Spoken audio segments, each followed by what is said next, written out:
what are the key considerations in order for the regional center to fund social recreational activities, camp services, as well as non-medical therapy? Some things to keep in mind is that the generic resources must first be exhausted. And also, the service must be related to the client's qualifying diagnosis.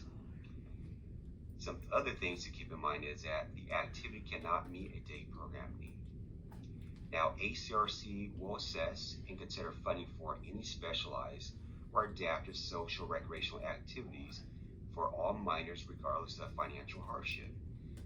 The other thing to note is that parents of a minor child who request for ACRC funding for a non-specialized activity must meet financial hardship in order for ACRC to fund.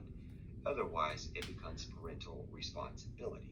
Now, this criteria is that the family's income must be below the 400% that's over the federal poverty level.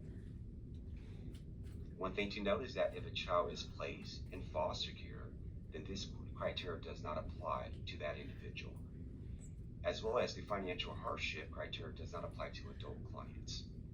Now, if there's an activity that you have in mind, certainly reach out to your service coordinator to have that conversation, whether it's going to be an activity that's going to be funded by the regional center or it's going to be provided by the community. Certainly have that conversation. One thing to note is that ACRC is continuing to work hard at looking for social recreational activities that we can venture with, so that way we can fund it for clients that meet the criteria.